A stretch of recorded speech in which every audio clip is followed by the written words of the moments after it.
Mga kapanyawan, anya na ang Hugyawan sa Set Panyawan. Tuluman ng maghahatag og impormasyon, mga giya ug mga dugang kasayuran alang mamahimo kitang himsog ug luwas sa mga balatian. Hugyawan sa Set Panyawan. Ug karon, anya na ang atong mga kapartners maayong panglawas, Sir Rick B ug Sir John, alang sa Hugyawan sa Set Panyawan. Hello Luzon, Visayas, Mindanao sa kamayong adlaw kaninyong tanan ug welcome sa atong pagpanaguban na napod kining atong Hugyawan sa Sed Panyawan. Inubaran gyapon of course ang ato ang mga nagunang mga produktong herbal sa Sed Marketing nga tinuod gyud nga dunay mga pagtabang sa atong mga kalawasan. Ang ato ang Sed Panyawan Plus, Sed Panyawan with Garlic, apil panini, kaning atong Sed Cogon Herbal Capsule. Mga capsule na kanigsuon nga ngayon imong pagapilian kung ikaw adunay mga klase-klaseng mga problema sa lawas. And of course, aduna pud kita Sed Panyawan coffee mix, ang kape nga nindutan kayo gumikan kay doon na kani siya mga sangkap nga napamatudan nga mas maayo ang klase sa kape nga imong masinati, no, ma-taste. And of course ang ato ang haplas igsuon ang atong Sed liniment oil nga tinuod gyud nga dunay mga pagtabang sa ato ang mga kahimsog ilabi na kung ang atong problema arthritis, rheumatism ug uban pa. Bueno, sama sa nanda na niya gyapon kini atong partner sa atong health nga maghatag og tabang kanato aras paghubad sa mga klase-klaseng mga balatian si Sir John. Sir John, sa kamayong adlaw niya kanimo. Yes, may hadlon naman Sir Rick, no? Sa nato ng ating pabinaw, kumusta ka mo tanan? Sa atong mga viewers and listeners karon nga galantaw sa atong mga hugyawan timani kanunay nga ang tuyog tumong sa Sed Marketing maulama ang pagtabang kanimo. And of course hinauton ta nga dili na kinahanglan nga aduna pa kay mga balatian para magtumar ka sa mga produktong herbal sa Sed Marketing. Apan kun aduna man gali mga problema sa lawas, no, timani kanunay nga maayo kay nga makatubag ang mga produktong herbal nga adunay panyawan herb nga ginama sa Sed Marketing. Bueno, today Sir John, ang atong paghisgutan kaning ginatawag natong problema sa mga kaigsunan nato nga binagid kay mga diabetic, no, kay posibleng masinati sila ani kaning ginatawag natong nephropathy. Usa kani ka general term sa ginatawag natong kidney disease or ginatawag natong kidney damage nga mamahimong makahatag kini og pag-reduce, no, pagkakulang sa function sa ato ang mga kidneys og potentially kung pananglitan guba na kaayo nga atong mga kidneys, posibleng mahitabo kanang ginatawag natong kidney failure. So dyan, unsa ka delikado kining ginatawag natong nephropathy o unsay kalambigitan ani para sa mga kaigsunan natong diabetic patients. Go ahead, Sir John. Kana, no, ang nephropathy katong tama tong gingon ni Sir Rick kanina atong pagkawala, no, o pagka-reduce sa iyang function, no. If ever ang any organ sa lawas, no, wala na siya function, dako kay na siya o devastating or dako na siya epekto din na sa to ang panglawas, no. Siyempre ang organo importante kay na siya aron nga mudagan ng usa ka sistema. And if ever kaning nato ang lawas, di ba, gikan sa selula, tissue, hantod mahimo siyang organo, hantod sa mahimo siyang sistema. Ang sistema, mga components na niya, mga organo, mga organ sa lawas. If ever ka atong kidney, isa sa mga vital organs sa atong lawas. And kung ginatawag natong nephropathy, kung mawad-an siya o function, no, which is katong mga inunang function niya, katong mga filtering, di ba, pagkuan, pag-control sa fluids and electrolytes sa lawas, no, kana siya ng mga proseso, no, mawala din na sa tong lawas, dako kaayo og igo, no, dito sa activities of daily living ang potential o ang atensya tawag nato kanang kakayanan nga mabuhi nga with dignity, no, ang usa ka tawo.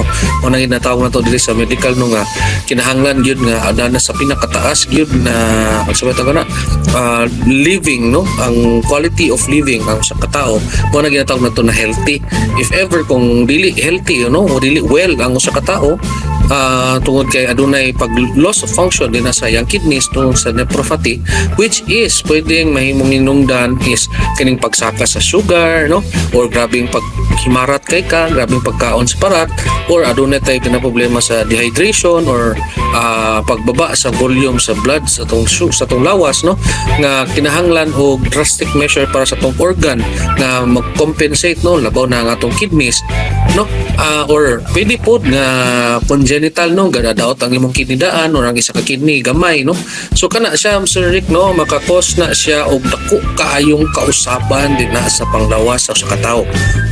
Una-una na to, vital organ ang kidneys. So, property, makita nimo ang tao din na, no, nga makasinati nagpagkatong ginatawag nato nga paghubag siyantiin, pagmanas no o kaning pagpangupong tungod kay wala na mo control no tong fluids and electrolytes, wala na mo control niya na.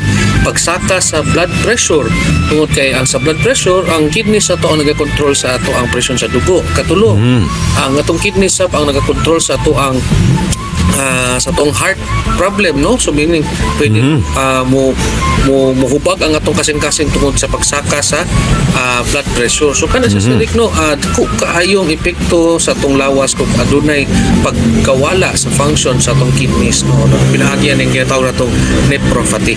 Ang hadlok ra ba ni Sir John kay matod pa nila pag maguba na kuno ang imong kidney o both sa imong kidney left and right kay duha man nakabok na ato ang kidney sila pa kung usa kadako ang imong kanang kumo ay butang naman sa imong likod no ubos-ubos sa imong ribs nada na imutang ang imong kidneys. Now ang pinakalabing worst ani kaning ginatawag natong dialysis no. Ayon na hulatan nga mag-dialysis pa ka karon pa lang daan mag-change na ta sa to ang lifestyle. Una nini i-limit na to ang atong mga asin o kaning ginatawag nato mga pagkaon sa mga processed foods, pag-control sa ato ang sugar level, inom kita sa saktong tubig and of course mag-regular check-up gid kita aron matabangan nato atong kaugalingon kay kanira mga klase sa balatian Sir John dili ni siya sayon no. Posible nga adunay mga kalambigita na ay nagi dakong risgo nga mawala ka sa kalibutan tungod lamang kay naguba ka ng imong kidney na mo importante kayo. Ang ato ang mga produkto sa SED Marketing ang usa sa mga nakita nato nga makatabang sa pagpahimsog sa atong mga kidneys kaning atong ginatawag nga SED Cogon Herbal Capsule. Ang SED Cogon Surgeon usa kani kamatang sa kapsula nga adunay gahom sa cogon plant no, gadi na pamatud-an nga nindutan pud kini siya nga para makatabang sa paghinlo sa ato ang mga atay, sa ato ang mga kidneys, sa ato ang mga internal organs and of course dili lang kay paglimpyo kundi pag-amping pa og pagpahimsog niini. Munang nindutan kayo ang SED Cogon Herbal Capsule. Sama sa akong gikaingon, aduna kani siya cogon plant nga klase sa tanom ni siya igsuon. Nga usually gyud makita nato ni sa mga kabukiran, mga kanang kakahuyan no or kaning ginatawag natong bukid gyud no.